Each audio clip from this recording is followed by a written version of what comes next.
अब यहाँ पे न्यूटन सेकेंड लॉ में एक इम्पॉर्टेंट टर्म डिस्कस होता है, इम्पल्स। तो अब हम लोग यहाँ पे डिस्कस करने जा रहे हैं इम्पल्स के बारे में। थोड़ा हम लोग डिस्कस करेंगे what is the average force, और एक कॉन्सेप्ट यहाँ पे डिस्कस करने जा रहे हैं, एक प्रिंसिपल यहाँ पे डिस्कस करने जा रहे हैं, that is the conservation of linear momentum. Okay, तो सबसे पहले हम लोग यहाँ पे बात करेंगे इम्पल्स के बारे में। हम लोगों ने न्यूटन लॉ सेकेंड लॉ को कैसे डिफाइन किया था? The rate at which the body momentum changes equal to the net external force acting on the body, that is the rate of change of the linear momentum is equal to the force, या rate at which the body's momentum changes is equal to the net external force acting on the body. किसी body पे लगने वाला net force उसके rate of change of momentum के equal होता है।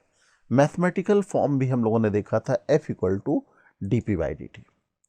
Rearrange कर देते हैं, यहाँ पे क्रॉस मल्टीप्लिकेशन करें तो d p is equal to F D t हो जाएगा, राइट। हमारे पास ये हो गया d p is equal to F multiplied by d t. D p vector quantity, F भी वैक्टर क्वांटिटी। सपोज हमारे पास इनिशियल मोमेंटम बॉडी का था P1 या P इनिशियल, और फाइनल हो गया P फाइनल।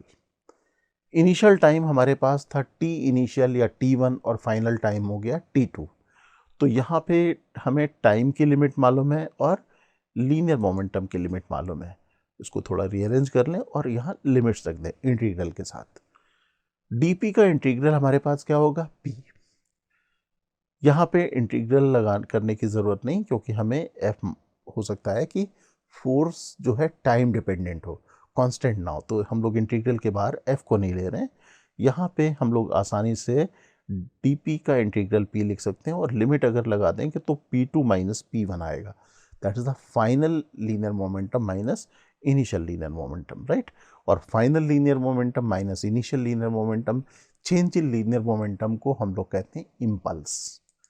इसको हम लोग कैपिटल J से रिप्रेजेंट करते हैं। तो इम्पल्स इक्वल टू कितना हो जाएगा? Integral T1 to T2 F D T, right. जैसा कि हम लोगों ने डिस्कस किया कि J is the impulse and it is equal to change in linear momentum. Okay, अब ये जो अभी हम लोगों ने स्टेटमेंट लिखा है, इसको नेक्स्ट पेज में लिख लेते हैं। ऐसे लिख लिया, suppose J equal to T1 to T2 F D t. Suppose हमारे पास फोर्स और टाइम ग्राफ गिवन है इस तरह से। अब इंटीग्रल का ज्योमेट्रिकल मीनिंग तो हम लोगों को मालूम है। एक्चुअल में f और dt इंटीग्रल क्या हो जाएगा? Area under the curve, force and time curve, that is the area enclose by the curve gives the impulse. अगर कभी भी हमें फोर्स टाइम ग्राफ गिवन हो और हमें इम्पल्स मालूम करना हो, तो हम लोग area under force time graph निकाल लेंगे, that will give the impulse. Okay, अब हम लोग यहाँ बात करने जा रहे हैं एवरेज फोर्स के बारे में। इसको रिलेट करेंगे इम्पल्स के साथ। तो इम्पल्स एंड एवरेज फोर्स कैसे रिलेट होते हैं, हम लोग इसको देखते हैं। न्यूटन सेकेंड लॉ एक बार फिर से रिवाइज करें। Rate at which the body momentum changes equal to force acting on the object. इसको हम लोगों ने लिखा था F equal to d p by d t. इसको हम लोग ऐसे भी लिख सकते हैं, delta p by delta t भी लिख सकते हैं अगर एवरेज लिखना हो। एवरेज के केस में delta p by delta T, और इंस्टेंटेनियस के केस में D p by d T हम लोग लिखते हैं, राइट। यहाँ पे हमारे पास ये जो अगर डेल्टा की टर्म में लिखा हुआ स्टेटमेंट है, तो एफ को हम लोग इंस्टेंटेनियस नहीं कहेंगे, इसको हम लोग कहेंगे average force acting on the object और पार्टिकल। ओके, अब नेट एवरेज फोर्स की बात करें तो delta P is nothing but impulse, और डेल्टा टी क्या है? Time of impulse. तो हम लोग यहाँ पे लिख सकते हैं force average, F average equal to impulse divided by duration of the impulse और time of the impulse. Okay, तो this is the relationship between the impulse and average force. अब हम लोग यहाँ पे बात करने जा रहे हैं एक इंपॉर्टेंट प्रिंसिपल के बारे में, जिसको हम लोग कहते हैं conservation of linear momentum.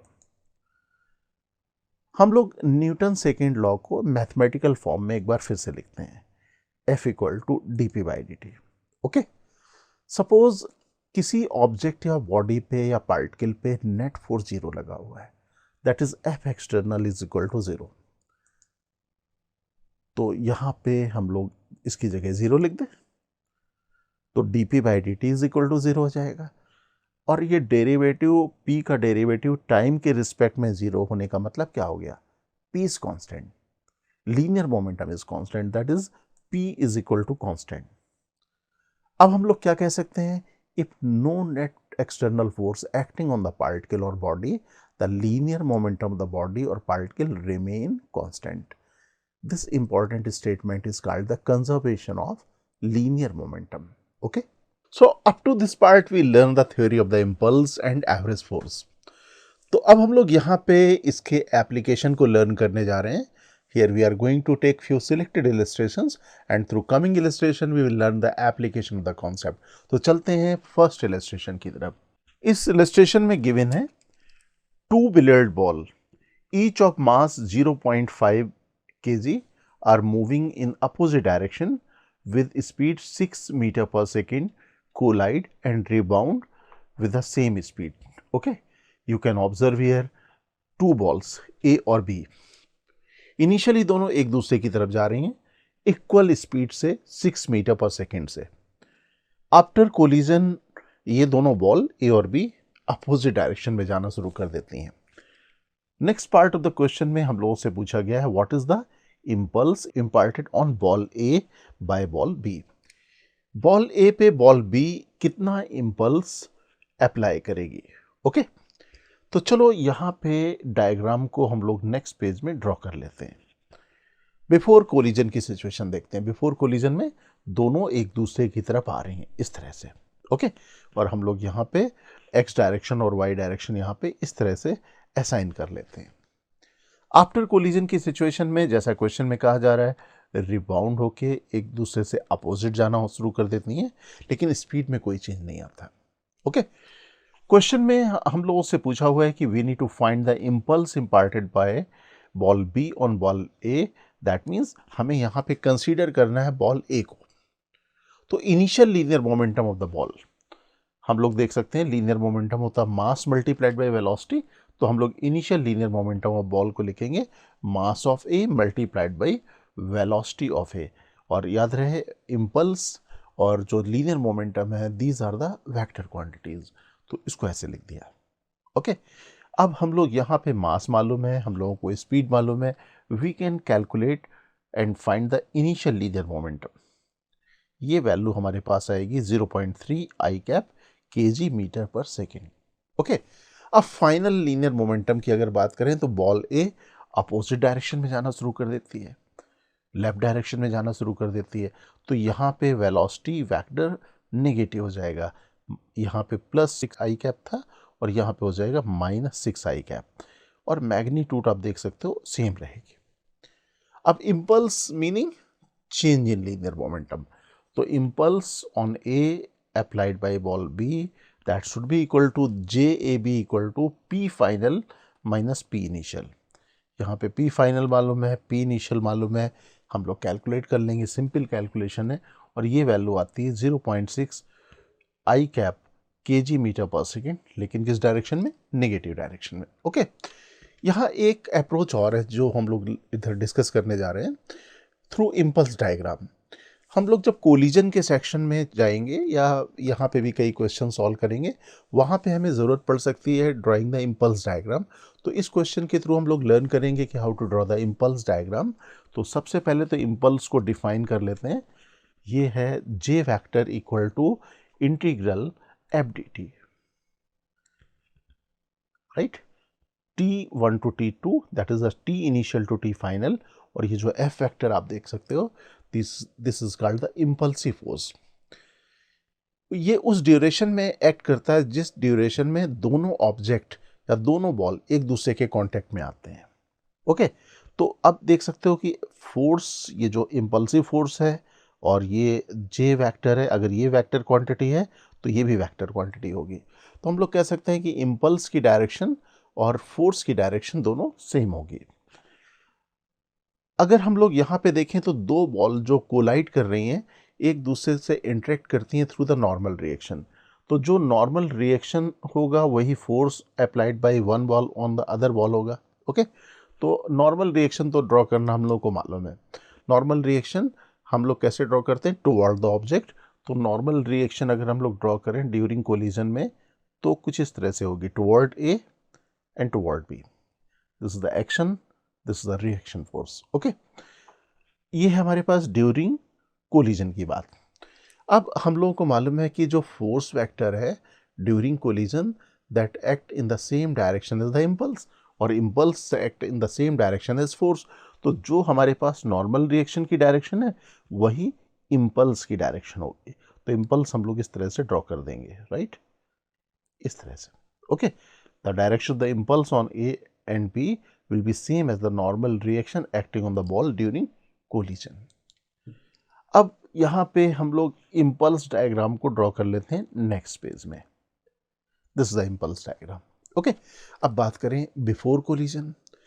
Ball ए और बी की वेलोसिटी हम लोगों को मालूम है, वेलोसिटी वेक्टर कुछ इस तरह से थे, और आफ्टर कोलिजन भी हमें मालूम है ये थे अपोजिट डायरेक्शन में, लाइक दिस। अब हम लोग यहाँ पे एक इक्वेशन लिखने जा रहे हैं जिसको हम लोग इम्पल्स इक्वेशन या इम्पल्स मोमेंटम इक्वेशन कहते हैं। तो राइटिंग इम्पल्स इक्वेशन और impulse momentum equation for ball A, right. हम लोग यहाँ पे कैसे लिखेंगे, initial linear momentum of ball A plus impulse vector equal to final linear momentum of ball A. तो लिख देते हैं इस तरह से, देख सकते हो, this the initial linear momentum for ball A plus impulse, because impulse change the linear momentum.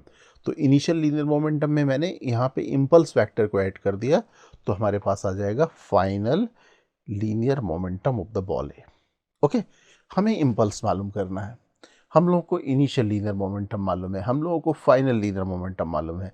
यहाँ पे वैल्यू रख देते हैं, जे वेक्टर हम लोग कैलकुलेट करेंगे, that will be the same as vector J calculated in the previous method. देख सकते हो यहाँ पे भी हम लोगों ने यही कैलकुलेट किया था और यहाँ पे भी हमारे पास यही वैल्यू आ रही है। तो ये था हमारे पास सिंपल इलस्ट्रेशन जिसमें हम लोगों ने लर्न किया how to calculate the impulse. अब चलते हैं सेकंड इलस्ट्रेशन की तरफ। इस इलस्ट्रेशन में गिवन है a rubber ball of mass 1 kg fall from a height 5 metre and rebound to height 3.2 metre, right.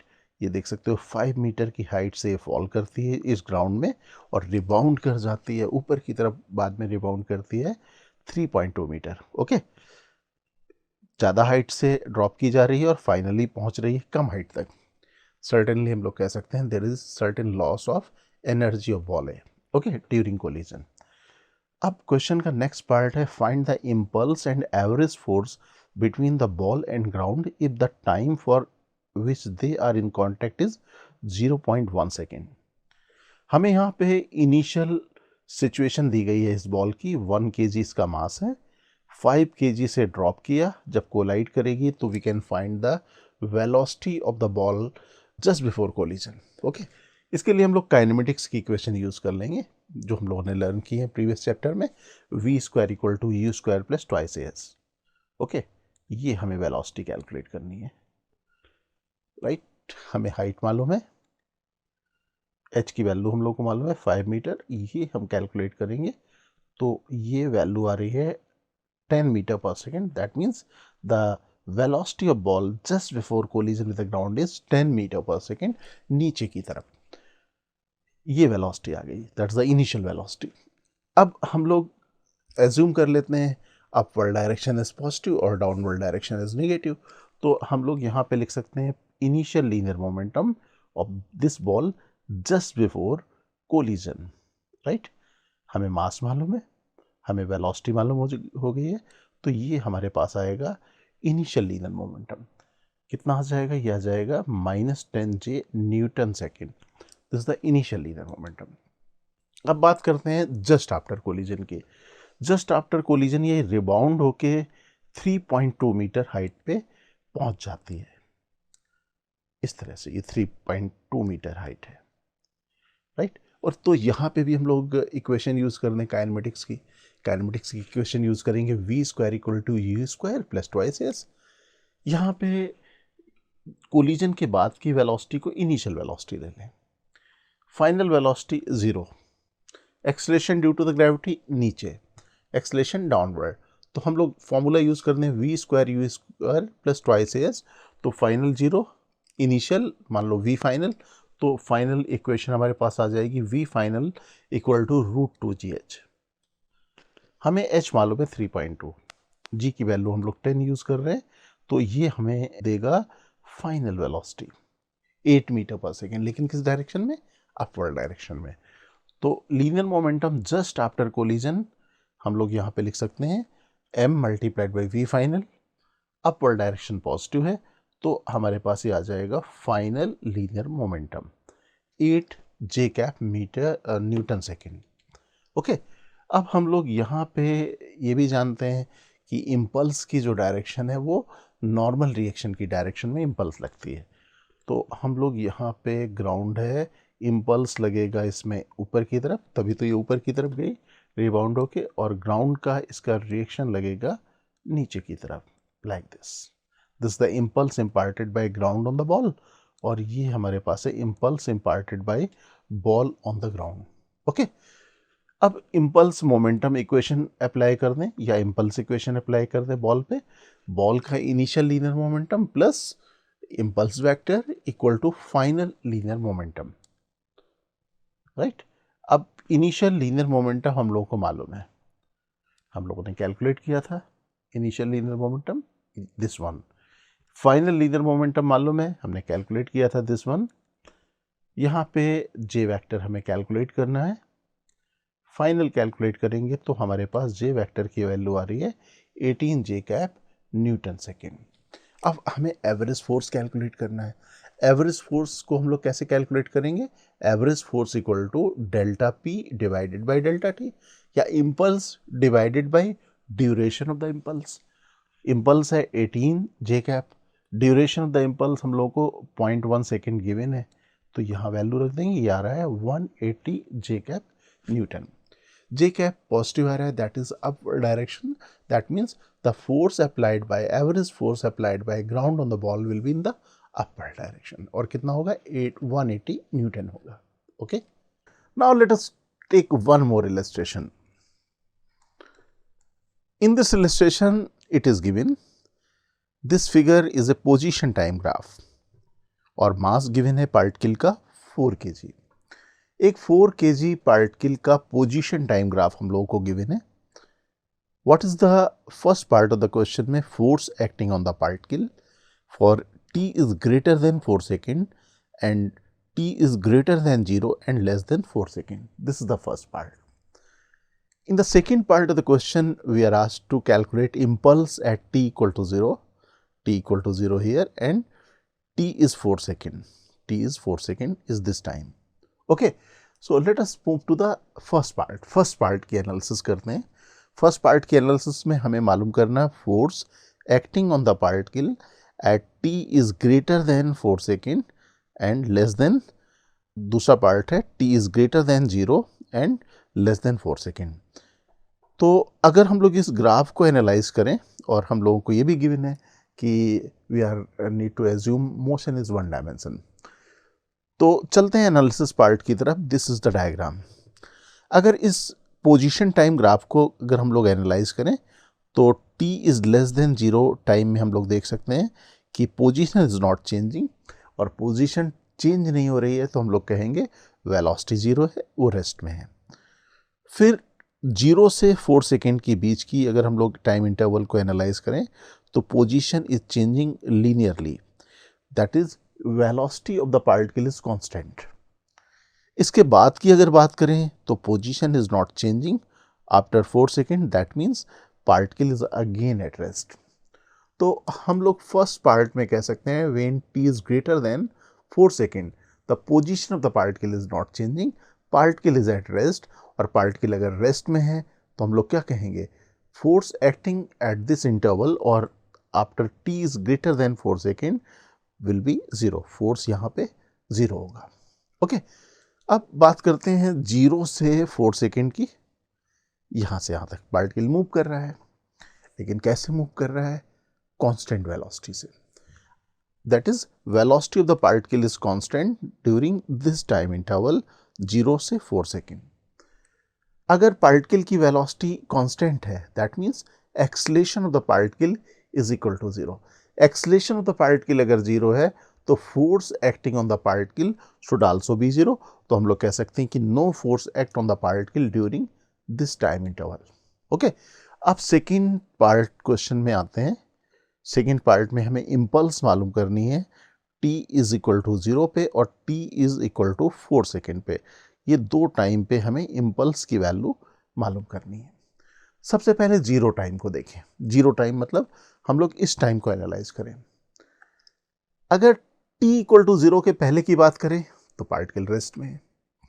After की बात करें तो it is moving with the constant velocity. और कांस्टेंट वेलोसिटी कैलकुलेट करने का तरीका क्या है, हम लोग इसकी स्लोप कैलकुलेट कर लें। स्लोप क्या है इसकी, 3/4। That means the velocity of the particle, magnitude the velocity of the particle is equal to 3/4। Positive आ रही है तो हम लोग कहेंगे किसी पॉजिटिव डायरेक्शन में जा रहा होगा। किसी एक डायरेक्शन को पॉजिटिव एज्यूम करते हैं वन डायमेंशन में और उसके अपोजिट डायरेक्शन को हम लोग नेगेटिव एज्यूम करते हैं। तो just after t equal to zero constant velocity इतनी आ गई, अभी कैलकुलेट की। ओके, अब इम्पल्स की बात करें तो impulse means change in linear momentum. Change in linear momentum means final momentum minus initial momentum. M v final minus v initial. V final 3/4 है, वी इनिशियल 0 है। मास हम लोगों को 4 kg गिवन है, वैल्यू रख देंगे और ये आएगा 3 Newton second. Okay, this the first part. इसके बाद हम लोग यहाँ पे चलते हैं 4 सेकेंड पे। t is equal to 4 second का सिनेरियो क्या है कि इसके जस्ट पहले इसकी वेलोसिटी है 3/4 मीटर पर सेकेंड। कांस्टेंट वेलोसिटी से मूव कर रहा है जस्ट बिफोर, अभी अभी कैलकुलेट किया। और t is greater than zero में पोजीशन चेंज नहीं कर रहा है, पार्टिकल रेस्ट में है। तो रेस्ट में है तो इसकी वेलोसिटी जीरो हो जाएगी। अब हम लोग इम्पल्स फिर से डिफाइन करें। Impulse equal to final linear momentum minus initial linear momentum, this one, right. Finally 0, initially 3/4, तो ये आ जाएगा -4 newton second. This is the answer for the second part. अब हम लोग एक और इलस्ट्रेशन डिस्कस करने जा रहे हैं, तो चलते हैं नेक्स्ट इलस्ट्रेशन में।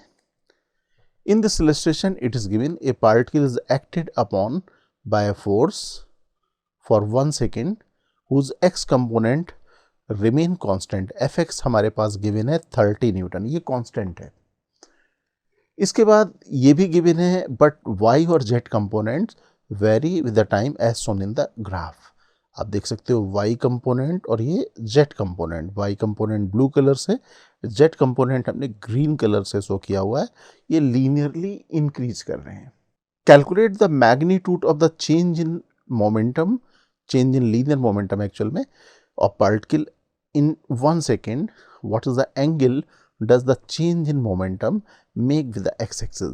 चेंज इन मोमेंटम को हम लोग अगर रिलेट करें तो हमें मालूम है कि change in momentum is nothing but impulse.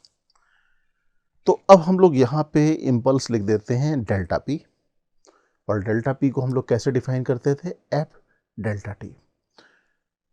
और यहाँ पे लिमिट्स हमें लगानी होती थी t initial to t final to T1 से T2।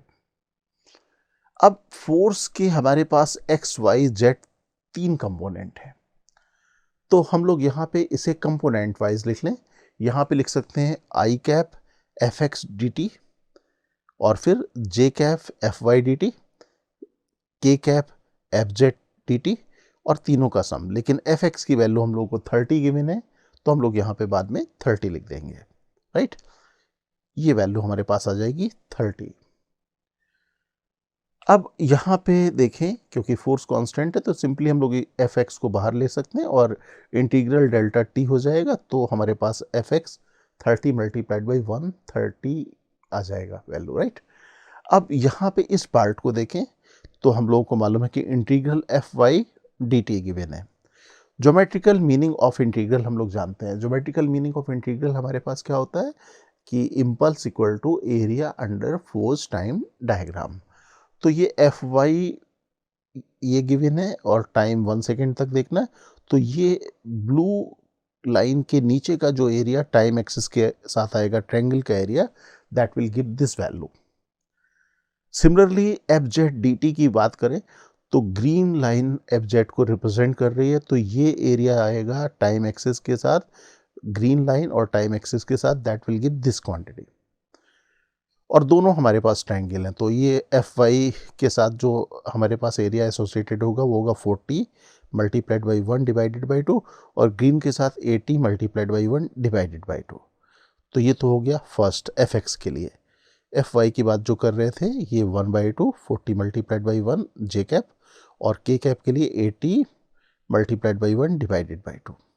Okay, k cap. अब यहाँ से हमें मिल गया impulse, this is the impulse. हम लोग इसकी मैग्नीट्यूड कैलकुलेट कर लेते हैं। कैसे? Magnitude of impulse equal to z x square plus z y square plus z के स्क्वायर। ये वैल्यू कैलकुलेट कर लेंगे। ये वैल्यू हमारे पास आ रही है 10√29, राइट, न्यूटन सेकेंड। ये इम्पल्स आ गई। अब इसमें एक पार्ट और है हमें कैलकुलेट करने के लिए कि what is the angle does the change in momentum make with the x axis. हम लोग यहाँ पे जो इम्पल्स है या चेंज इन मोमेंटम है उस वेक्टर फॉर्म में लिख लेते हैं, इसकी मैग्नीट्यूड भी लिख लेते हैं, राइट। अब हमें मालूम करना है कि ये जो वेक्टर है, जे वेक्टर है, एक्स एक्सिस से कितना एंगल बना रहा है। सपोज ये एंगल थीटा है, तो कोई भी अगर हमारे पास वेक्टर एक्सप्रेशन गिवन हो और उसका अगर हमें एंगल कैलकुलेट करना हो एक्स एक्सिस से, तो direction cosine with x axis हम लोग कैलकुलेट करते हैं, that is cos alpha. Cos alpha equal to से कॉस थीटा। तो ये वैल्यू क्या हो जाएगी? J x divided by magnitude of j. तो एंगल कैलकुलेट कर लेते हैं यूजिंग डायरेक्शन कोसाइन से, right. This is the j x divided by magnitude of j. तो ये हमारे पास आ गई कॉस थीटा इक्वल टू 3/√29। तो theta equal to cos inverse 3/√29। ये एंगल आ जाएगा जो change in linear momentum x axis से बना रहा होगा, या इम्पल्स एक्स एक्सिस से एंगल बना रही है, करेक्ट।